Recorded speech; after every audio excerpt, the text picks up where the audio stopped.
Hey everybody, welcome back to Let's Play. Let's check if my audio is still recording, and it is. I don't know why I got kind of paranoid about that all of a sudden. But, let me see, what's going on? We'll finally get, like, that cake mix out of our inventory. This week has been crazy busy. Oh, hello there, Han. Thank you for coming to visit. Yeah, I have your frying pan right here. Hit you in the face with a frying pan. You saved from the saga. Thank you so much. Why does she still look sad? Or maybe she always looks like that. No, she has that kind of like a wrinkly face. That's what it is. Tra-la-la. Oh my, you got too much. Oh my god, get rid of this stupid thing. Can't you like... Yeah, we'll just eat it. Might as well. We're gonna get like a cake, but like this cake we have to give it to the shy guy, the gourmet guy or whatever. Yeah, this week is hectic.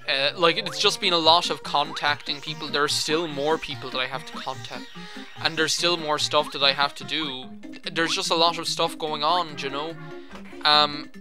I was in County Clare yesterday, for a funeral. I'm back today, but like I'm just tired from traveling. As well, like I had I'm going like I have the grinds on Friday. I'm going to actually have I've got a new student actually, so I'm going to have grinds on Monday evening as well. So that's going to be good because I need the money, like, you know.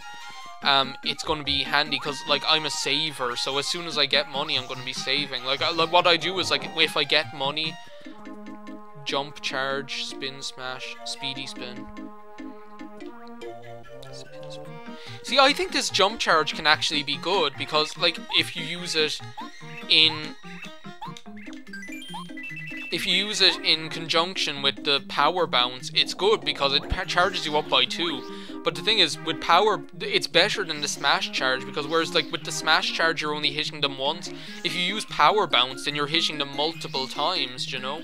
So it's automatically a winner, you know? I quite like that jump charge badge.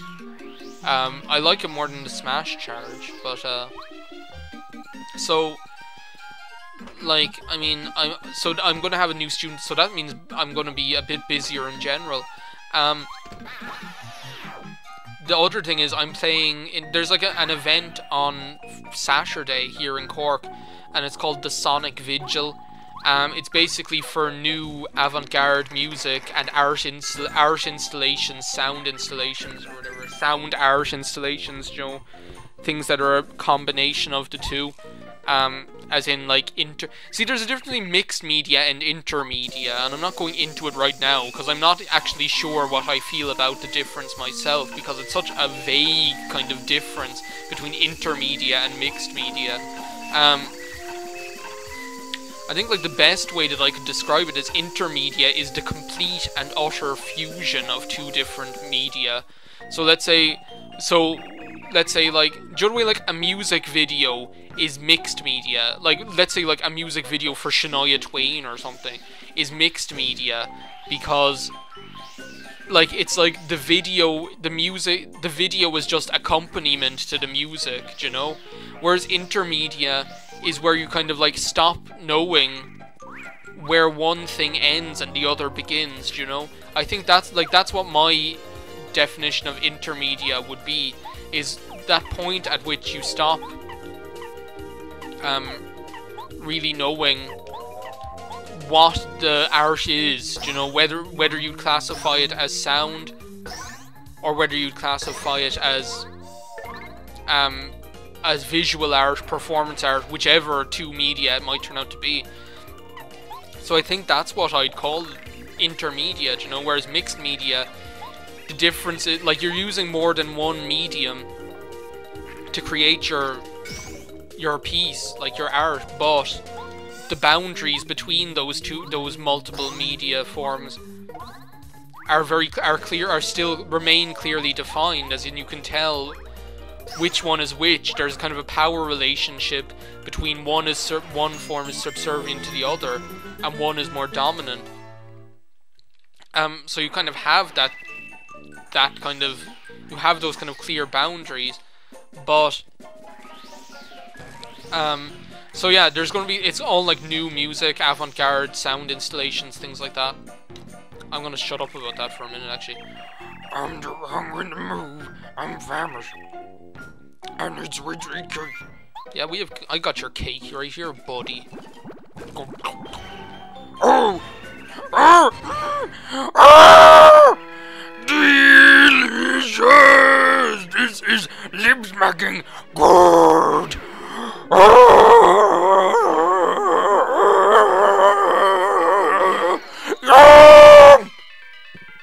He's brilliant. I love that. I just remember the first time I saw that, and I was just like, this is one of the best things I've ever seen.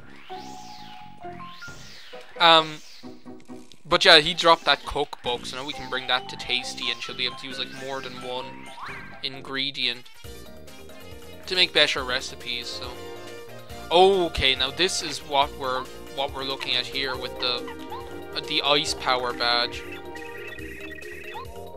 because you can't jump on those guys unless you have that badge equipped.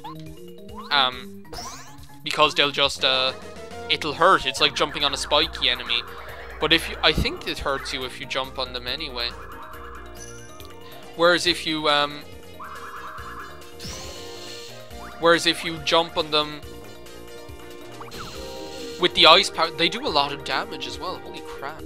Whereas if you jump on them with the ice power badge, not only does it let you hit them, but okay, this is a waste of the spell. But okay, it doesn't matter. Not only does it like let you hit them, but it also hits them for more damage because they're weak against ice or whatever. I didn't actually expect them to do that much damage, so I'm kind of shocked a little bit. I'm a little bit shocked, you know, because I didn't expect them to do that much damage. Oh my god, okay, that's kind of scary. Okay, I need to like get rid of this guy. Post haste is what I need to do. This should get him. There we go. Okay. I might actually consider equipping that ice power badge if we're going to run into a lot of those guys. This is like one of the weird chapters in that it actually has a mini boss, which is something unusual. Usually, like, these chapters don't have mini bosses. And the thing is, like, the mini boss is like right before the actual boss. That's what's really weird about it, you know? That's what's really strange, because that usually, like, if there's a mini boss before a boss, they're going to be like halfway through the, like, at kind of roughly the halfway point, you know? Okay, now let's look at this badge situation. I think I can, like, dispense with the power bounce badge for the moment and put on the ice power badge just while we're up against these, just while we're going to be coming up against these fire guys, because it's just too annoying. They do too much damage not to be able to hit them until you get rid of them, you know? I'm gonna leave him for Goombario. We're gonna be like, I'm not worried about my like HP because we're gonna be like leveling up soon, so. And that's gonna restore all our HP, so I'm not that worried. These guys aren't gonna do too much damage anyway. Yeah, look, see, like, he's not gonna do 6 damage, like, what? What is there, Sail on Loch Ness Munchies or something? Yes, look, see, the battle's over already. Oh, no, it's not. Okay, sorry, I spoke too soon. Yeah, head bonk this guy, Goombario. But, what was I talking about? I was talking about something. I know I was talking about, like, Xenoblade and various things, but... what else was I was talking about something else as well. Okay, I've kind of got to heal up, even though... I've kind of got to heal up just because... I mean, I can only... if, like, we run into, like, 4 enemies, I'm dead, so... I can't... like, it always confuses me that you can't use... that you can't use healing items from the item menu. You have to use the, like... the like the item menu, the quick item menu or whatever. It's really strange. Okay, so we'll actually be able to hurt these guys now. And boom. Yeah, see, it does like 5 damage to them, so like you're able to take them out really quickly. And good thing too, because they do like, maybe like... No, you see, you can't hurt them. You could probably hurt them with Cooper. That's probably like the only guy you could hurt them with, or like para-carries, like Shell Shot or whatever. I'm not worried about HP, we're going to be like, we're leveling up at the end of this battle come hell or high water, so... Yeah, look, see, it's doing like 5 damage per jump. Well, 5 because I have the power plus. If like, why can't I dodge that? That's so weird. See, good thing I healed up. I'd be dead right now. But yeah, I was talking about like the Sonic Vigil. That's what I was talking about. So I'm actually playing in that, like a composer from up in Dublin. I don't think I need the FP boost, to be honest. I'm kind of doing okay on FP. Because I'm not using that much of it, but like I'll boost that the next time. Okay, here we go. This lever, is this lever going to like fix the track? It should do. Yeah, it flips it over, doesn't it? Yeah, there we go. That's okay now. And so the day was saved, thanks to the Powerpuff Girls. Okay, we'll go for like a couple of more minutes. So like a composer who's based in Dublin normally is after, like basically the Sonic Vigil is taking place in Shandon Cathedral. Now, do you know the way I'm like learning carillon, which is like where you can play the bells of a cathedral using like tuned bell, like properly tuned bells. Normally cathedral bells aren't really precisely tuned because they don't have to be. All they have to do is go dong, ding dong. That's all they need to do. You're not going to be like playing... I got a text. And then, where's my phone? Oh, it's over there. You're not going to like be playing tunes on church bells normally.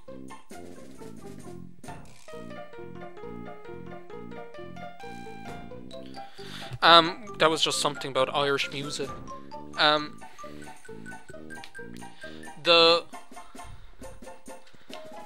The thing is, like, you're not going to be like playing tunes on church bells, so they're not tuned, like, they're not precisely tuned, so they're kind of all out of tune if you were to like try playing a tune on them. But like the cathedral bells in Cove, like, because it's a carillon, are really precisely tuned so that you can actually play tunes on them. Now in Cove it has like 49 bells, so it has like, how many octaves is that? That's like about 4 octaves. 4 chromatic octaves, so like and the console for playing it is laid out like in the same manner as a piano keyboard. In Shandon they have 8, like in Shandon and Cork, really unusually, they have actually tuned bells. The bells in that cathedral are actually precisely tuned, but there are only 8 of them, and so it's like 1 diatonic major octave. And they don't have like the sophisticated mechanical console. It's just a you just play them by by physically pulling on ropes or whatever. So super soda. You just play on them by we need to like, don't we need like bow for this? Because you need to be like able to go through the things. You need to get on this one. Isn't that like Rusty's page or something like that? Get over here. I think that's like Rusty's page.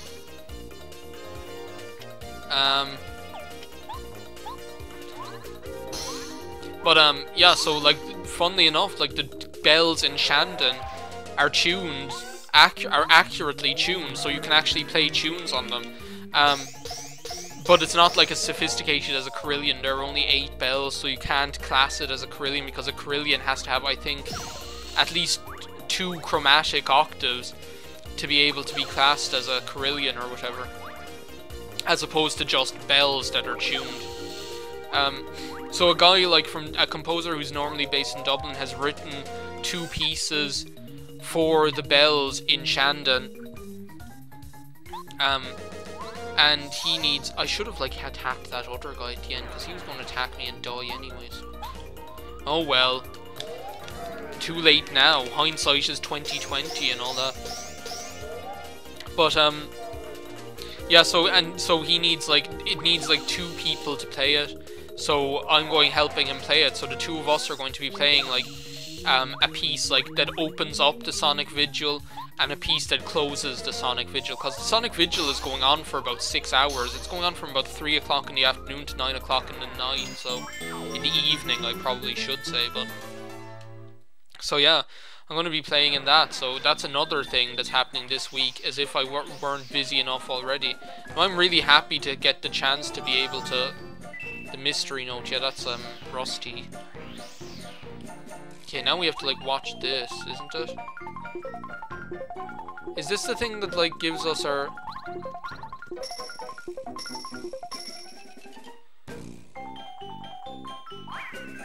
How do you find out, like, what the order is that you do the...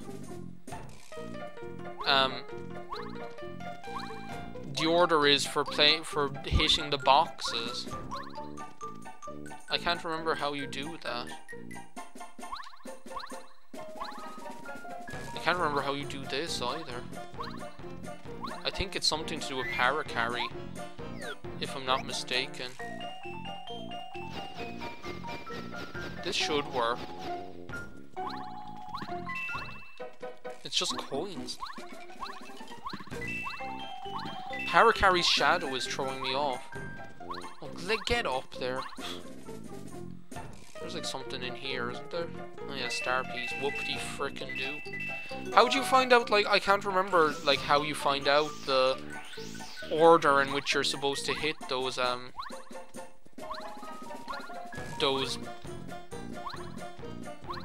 we have to, like, use para-carry here as well?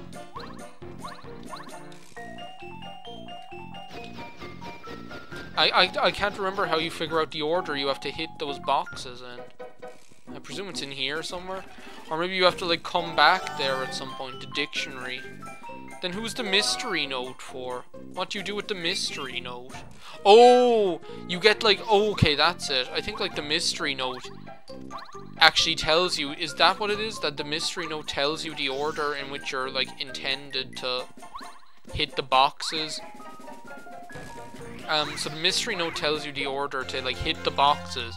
But you can't read it until, like, Rusty translates it. And Rusty needs his big dictionary to be able to translate it. Okay, so that's it. Okay, now I have it all pieced together. And we've been going for 20 minutes. Holy crap.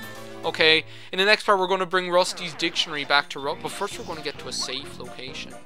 In the next part we're going to get Rusty's dictionary back to Rusty. So bye.